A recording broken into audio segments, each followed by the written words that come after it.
ನಮಸ್ತೆ ಮಿತ್ರರೇ, welcome back to my channel. ಹಾಗಾದರೆ ಇವತ್ತು ಎಲ್ಲರೂ ಗೌರಿ ಗಣೇಶ ಹಬ್ಬದ ಸಡಗರದಲ್ಲಿ ಇದ್ದೀರಿ ಅಂತ ಕಾಣ್ತದೆ. ಇವತ್ತು ನಾನು ಗಣೇಶ ಹಬ್ಬದ ಸಲುವಾಗಿ ಅಪ್ಪೆಯನ್ನು ಮಾಡಿದ್ದೇನೆ. ಈ ಅಪ್ಪೆಯನ್ನು ನಾನು ಎರಡು ವಿಧದಲ್ಲಿ ಮಾಡಿದ್ದೇನೆ. ಒಂದು ಗೋಧಿಯಿಂದ ಮಾಡಿದ್ದೇನೆ, ಇನ್ನೊಂದು ರಾಗಿಯಿಂದ ಮಾಡಿದ್ದೇನೆ. ಕೆಲವರಿಗೆ ರಾಗಿಯ ಯಾವುದೇ ಒಂದು ತಿನಸು ಬಹಳ ಖುಷಿಯಾಗ್ತದೆ ಮತ್ತು ಅವರ ಹೆಲ್ತಿಗೆ ಒಳ್ಳೆಯದು. ಅದರಿಂದಾಗಿ ನೀವು ಎರಡು ಬಗೆಯಲ್ಲೂ ಈ ಒಂದು ಅಪ್ಪೆಯನ್ನು ಮಾಡಿ ಈ ಗಣೇಶ ಚತುರ್ಥಿಯನ್ನು ಸಂಭ್ರಮಿಸಿ ಎಂದು ಹೇಳುತ್ತಾ ಬನ್ನಿ. ಈ ಎರಡು ಬಗೆಯ ಅಪ್ಪೆಯನ್ನು ಹೇಗೆ ಮಾಡುವುದು ಹಾಗೂ ಅದಕ್ಕೆ ಏನೆಲ್ಲ ಸಾಮಗ್ರಿಗಳು ಬೇಕೆಂದು ನೋಡೋಣಲ್ಲವೇ? ನಮಸ್ತೆ ಮಿತ್ರರೇ, ಇವತ್ತು ಗಣೇಶ ಹಬ್ಬದ ಪ್ರಯುಕ್ತ ಇನ್ನೊಂದು ಬಗೆಯ ಭಕ್ಷ್ಯ ಮಾಡ್ತಿದ್ದೇನೆ. ನಾನಿವತ್ತು ಅಪ್ಪೆ ಎರಡು ಬಗೆಯ ಅಪ್ಪೆಯನ್ನು ಮಾಡ್ತಿದ್ದೇನೆ. ಒಂದು ರಾಗಿ ಹಿಟ್ಟಿನಿಂದ ಅಪ್ಪೆ ಮಾಡ್ತಿದ್ದೇನೆ, ಮತ್ತೊಂದು ಗೋಧಿ ಹಿಟ್ಟಿನಿಂದ ಅಪ್ಪೆಯನ್ನು ಮಾಡ್ತಿದ್ದೇನೆ.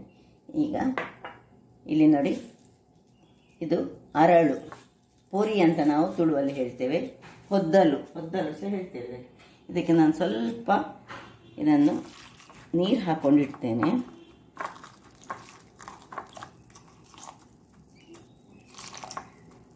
ಇನ್ನು ಇಲ್ಲಿ ನೋಡಿ, ಒಂದು 100 ಗ್ರಾಮ್ಸ್ನಷ್ಟು ನಮಗೆ ತೆಂಗಿನ ತುರಿ ಬೇಕು, ಒಂದು 100 ಗ್ರಾಮ್ಸ್ನಷ್ಟು ಬೆಲ್ಲ ಬೇಕು, 2 ಬಾಳೆಹಣ್ಣು, ಯಾವ ಬಾಳೆಹಣ್ಣು ಸಹ ಆಗ್ತದೆ, ಪಚ್ಚೆ ಬಾಳೆಹಣ್ಣು ಸಹ ಆಗ್ತದೆ ಅಥವಾ ಕದಳಿ ಬಾಳೆಹಣ್ಣು ಸಹ ಆಗ್ತದೆ, ಯಾವ ಬಾಳೆಹಣ್ಣು ಸಹ ಆಗ್ತದೆ, ಸ್ವಲ್ಪ ಏಲಕ್ಕಿ ಬೇಕು. ಈಗ ಮೊದಲಿಗೆ ಒಂದು ಪಾತ್ರೆಯನ್ನು ಇಟ್ಕೊಳ್ಳೋಣ.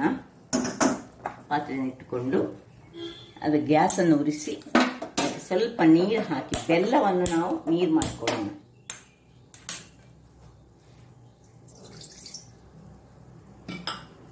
ಈ ಬೆಲ್ಲ ನೀರಾಗ್ತಾ ಇರಲಿ. ನೋಡಿ, ಇಲ್ಲಿ ಕರಗ್ತಾ ಉಂಟಿದ್ದು ಬೆಲ್ಲ, ಹಾಗೆ ಇರಲಿ. ಈಗ ನಾವು ಮೊದಲಿಗೆ ಒಂದು ಮಿಕ್ಸಿ ಜಾರನ್ನು ತೆಗೆದುಕೊಂಡು ಈ ಬಾಳೆಹಣ್ಣು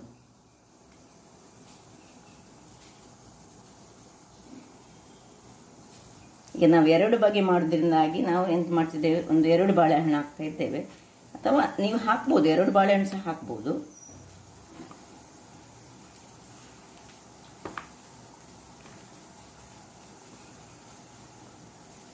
ಮತ್ತು ಈ ಹೊದ್ದಿಲುಂಟಲ್ಲ, ಇದನ್ನು ನೀರಿನಿಂದ ಹೀಗೆ ತೆಗೆದು ಹಾಕೊಳ್ಳೋಣ.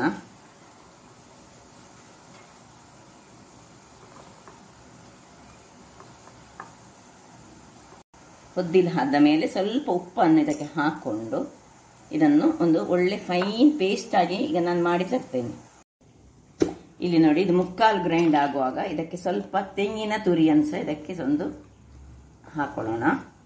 ಇನ್ನು ಸ್ವಲ್ಪ ನೀರನ್ನು ಹಾಕಿ ಇದನ್ನು ಒಳ್ಳೆ ಸರಿಯಾದ ಪೇಸ್ಟ್ ಮಾಡಿಕೊಳ್ಳೋಣ.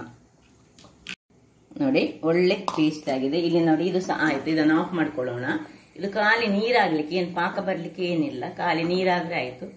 ಈಗ ಇದನ್ನು ತಣ್ಣಗಾಗ್ಲಿಕ್ಕೆ ನಾವು ಒಂದು ಕೆಳಗಿಟ್ಕೊಳ್ಳೋಣ.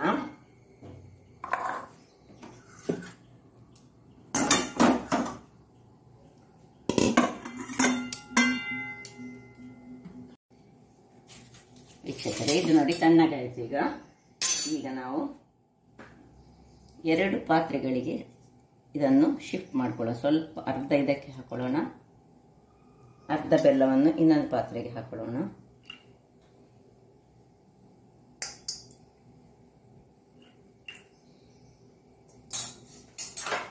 ಇನ್ನು ಈ ಗ್ರೈಂಡ್ ಮಾಡಿದಂತಹ ಪೇಸ್ಟ್ ಅನ್ನು ಸಹ ಹಾಗೆ ಅರ್ಧ ಇದಕ್ಕೆ ಹಾಕೊಳ್ಳೋಣ, ಅರ್ಧ ಇದಕ್ಕೆ ಹಾಕೊಳ್ಳೋಣ. ಇದಕ್ಕೆ ಮೊದಲೇ ನಾವು ಉಪ್ಪು ಹಾಕೊಂಡಿದ್ದೇವೆ. ಈಗ ಒಳ್ಳೆ ಎರಡನ್ನು ಸಹ ಕಲರಿಸಿಕೊಳ್ಳೋಣ. ಇದು ಸಹ ಕಲರಿಸೋಣ. ಇದನ್ನು ಸಹ ಒಳ್ಳೆ ಕಲರಿಸಿಕೊಂಡು ಒಳ್ಳೆ ಇದರಲ್ಲಿ ಮಿಕ್ಸ್ ಆಗಬೇಕು ಮೊದಲು. ಇನ್ನು ನೋಡಿ, ಇದಕ್ಕೆ ಸ್ವಲ್ಪ ಏಲಕ್ಕಿಯನ್ನು ಸೇರಿಸಿಕೊಳ್ಳೋಣ.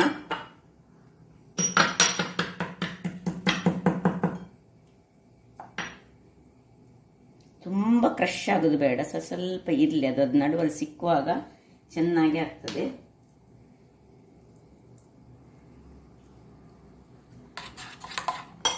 ಸಹ ಹಾಗೆ ಈಚೆದಕ್ಕೆ ಎರಡಕ್ಕೆ ಸಹ ಹಾಕೊಳ್ಳೋಣ. ಇಲ್ಲದಿದ್ದರೆ ನಿಮಗೆ ಬಾಯಲ್ಲಿ ಸಿಕ್ಕುದು ಬೇಡದಿದ್ದ ಗ್ರೈಂಡ್ ಮಾಡುವಾಗಲೇ ಸಹ ಹಾಕ್ಕೊಳ್ಬೋದು, ಅಥವಾ ಪೌಡರ್ ಅನ್ನು ಸಹ ಯೂಸ್ ಮಾಡ್ಕೊಳ್ಬೋದು. ನೋಡಿ, ಈಗ ನಾನು ರಾಗಿ ಹುಡಿಯನ್ನು ಸೇರಿಸ್ಕೊಳ್ತಿದ್ದೇನೆ. ಎಷ್ಟು ರಾಗಿ ಹುಡಿ ಬೇಕು ಅಷ್ಟು ರಾಗಿ ಹುಡಿಯನ್ನು ಇದಕ್ಕೆ ಕಲರಿಸ್ಕೊಳ್ಳೋಣ.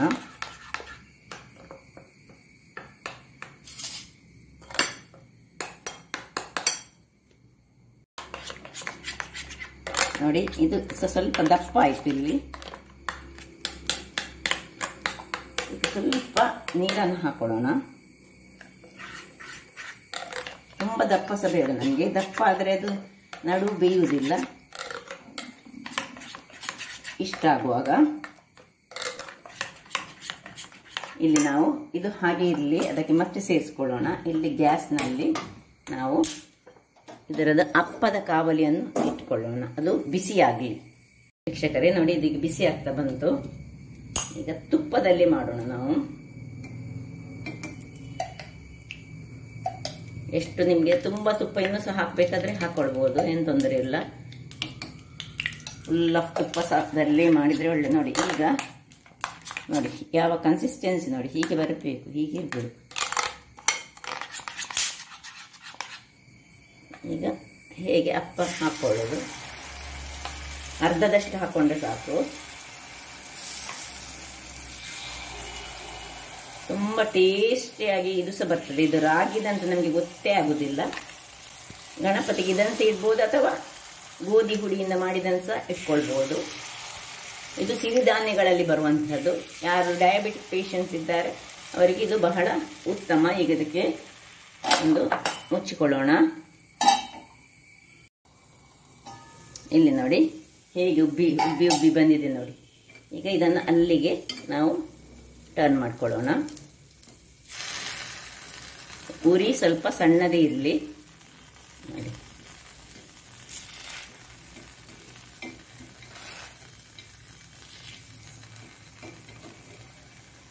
ಇದು ಬಾಳೆಹಣ್ಣು ಮತ್ತು ಹೊದ್ದಲು ಹಾಕಿದರೆ ಹೀಗೆ ಒಳ್ಳೆಯದಾಗಿ ಬರ್ತದೆ. ಎಲ್ಲವನ್ನು ಹೀಗೆ ಇಟ್ಟು ಸಣ್ಣ ಉರಿಯಲ್ಲಿ ಇನ್ನೂ ಸಹ ಇರಲಿ. ಬೇಕಿದ್ರೆ ಮೇಲೆ ಕಿಂಚೂರು ಬೇಕಿದ್ದರೆ ಸ್ವಲ್ಪ ಸ್ವಲ್ಪ ತುಪ್ಪವನ್ನು ಡ್ರೈ ಆಗದ ಹಾಗೆ ತಾಗಿಸಿಕೊಳ್ಳಿ.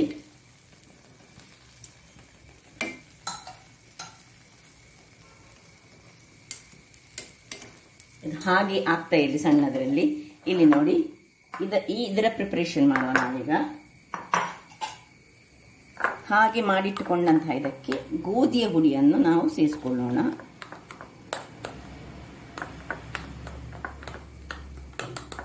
ಎಷ್ಟು ಗೋಧಿ ಹುಡಿ ಇದಕ್ಕೆ ಬೇಕಾಗ್ತದೆ ಅಷ್ಟು ಹಾಕ್ಕೊಂಡು, ನಾನು 100 ಗ್ರಾಮ್ಸ್ ತೆಗೆದುಕೊಂಡಿದ್ದೇನೆ. ಸ್ವಲ್ಪ ನೀರು ಹಾಕಬೇಕು, ಇಷ್ಟು ದಪ್ಪ ಆಗಬಾರ್ದು. ಕಲಡಿಸ್ಕೊಳ್ತಿದ್ದೇನೆ ನಾನೀಗ. ನೋಡಿ, ಈ ಕನ್ಸಿಸ್ಟೆನ್ಸಿ ಬರಬೇಕು ನಮಗೆ. ನೋಡಿ, ಇಲ್ಲಿ ಆಗ್ತಾ ಉಂಟು. ಇಲ್ಲಿ ಆಯ್ತಿದು. ಇದನ್ನೀಗ ತೆಗೆದುಕೊಳ್ಳೋಣ.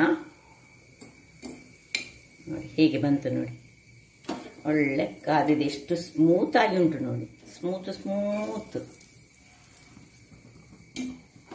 ಬಹಳ ಸ್ಮೂತ್ ಆಗಿ ಬರ್ತದೆ. ಯಾಕೆ ಹೇಳಿದರೆ ಅದರಲ್ಲಿ ಬಾಳೆಹಣ್ಣು ಮತ್ತು ಹೊದ್ದಲು ಉಂಟು, ಹಾಗಾಗಿ. ಅರಳು ಇದ್ರೆ ಯಾವಾಗಲೂ ಸ್ಮೂತ್ ಆಗಿಯೇ ಬರುವುದು. ಅರಳನ್ನು ನಾವು ಈ ಚೌತಿಯ ದಿವಸ ಅಥವಾ ಯಾವುದೇ ವ್ರತದ ದಿವಸದಲ್ಲಿ ಸಹ ಯೂಸ್ ಮಾಡುವಂಥದ್ದು. ಈಗ ಇದನ್ನು ಸ್ವಲ್ಪ ಗ್ಯಾಸ್ ದೊಡ್ಡದು ಮಾಡುವ.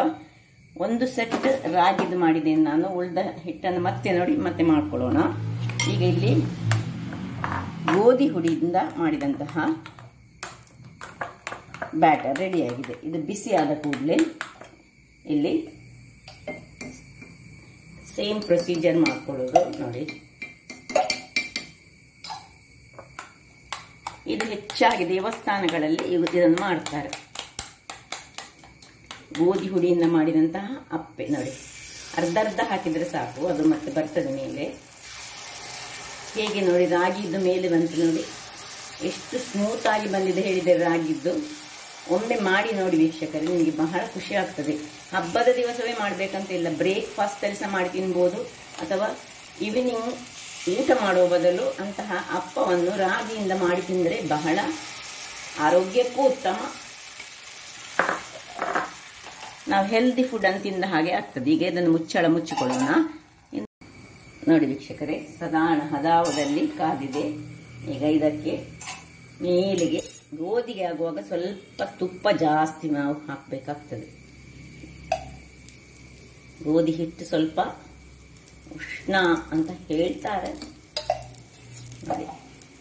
ಈಗ ಒಂದೊಂದಾಗಿ ಹೀಗೆ ಎಷ್ಟು ಸ್ಮೂತ್ ಉಂಟು ನೋಡಿ.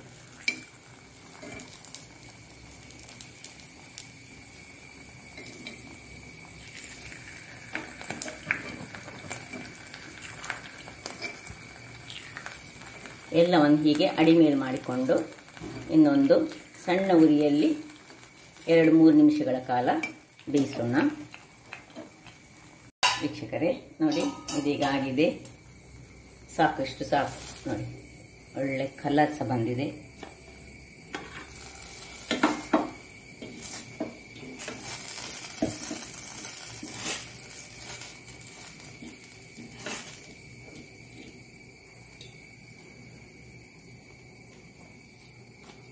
ಗೋಧಿ ಮತ್ತು 2 ಸಹ ರೆಡಿ ಆಯಿತು. ರಾಗಿದ್ದು ಅಪ್ಪಗಳು ನೋಡಿ ಎಷ್ಟು ಸ್ಮೂತ್ ಆಗಿ ಉಂಟು ನೋಡಿ. ನೋಡಿ ಇದು ಮಾಡುವಾಗ ಹೇಗೆ ಬಂದಿದೆ ನೋಡಿ, ಒಳ್ಳೆ ಒಳಗೆ ಗೂಡಿನಾಗಿ ಉಂಟು.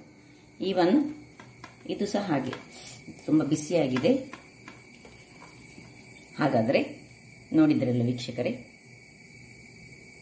ಎಷ್ಟು ಸುಲಭ ವಿಧಾನದಲ್ಲಿ 2 ಬಗೆಯ ಅಪ್ಪೆಯನ್ನು ಒಂದೇ ಟೈಪಿನ ಒಂದು ಅದಕ್ಕೆ ಮಿಕ್ಸರ್ ಮಾಡಿ ನಾವು ಮಾಡಿದ್ದೇವೆ. ಹಾಗಾದರೆ ನನ್ನ ಈ ಕುಕಿಂಗ್ ಚಾನಲ್ ನಿಮಗೆ ಇಷ್ಟ ಆದರೆ ಬೋಳೂರು ಸುವರ್ಣ ಚಾನಲನ್ನು ಲೈಕ್ ಮಾಡಿ, ಶೇರ್ ಮಾಡಿ ಹಾಗೂ ಸಬ್ಸ್ಕ್ರೈಬ್ ಮಾಡಿ ಹಾಗೂ ನನ್ನ ಇನ್ಸ್ಟಾಗ್ರಾಮ್ ಪೇಜನ್ನು ಫಾಲೋ ಮಾಡಿ. ಧನ್ಯವಾದಗಳು.